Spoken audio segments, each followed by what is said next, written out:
Here we have a sample problem for Module 4.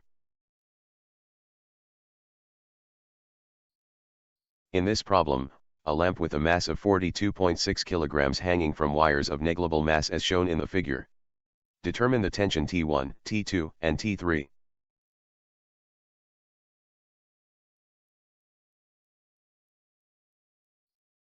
First step, we draw the FBD of each mass. The first FBD is simply for the mass m which lies only along the y-axis.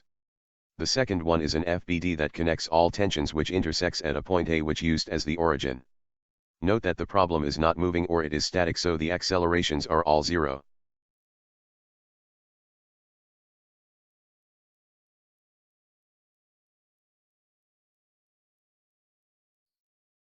The second step is to write the sum of forces along its axis for each FBD. So, for the mass we only have forces along the y-axis, which is the sum of the tension 1 minus the weight, which would give us the value of T1, which is equal to 417 newtons.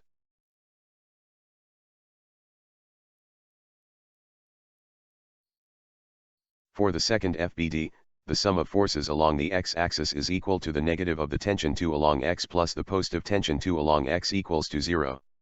We rewrite this as tension 2 cosine theta 2 equals tension 3 cosine theta 3.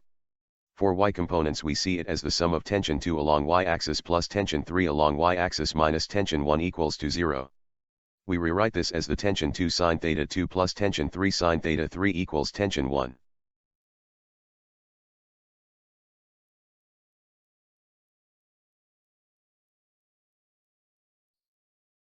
To solve for the other tensions we use the ideal equations to solve them, which was obtained earlier. So, here we solve for T3 by using the rewritten expressions earlier and substitute the T2 expression onto the other, and we get an expression for T3. T3 is equal to the ratio of T1 over the sum of tangent theta 2 plus tangent theta 3 multiplied to cosine theta 3. Here T3 is approximately equal to 207 newtons.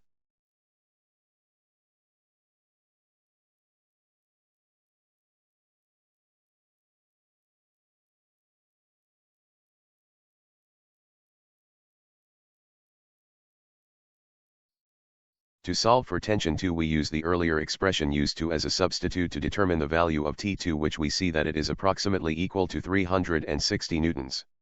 Reminder: do not forget to write your solutions clearly and box your final answers.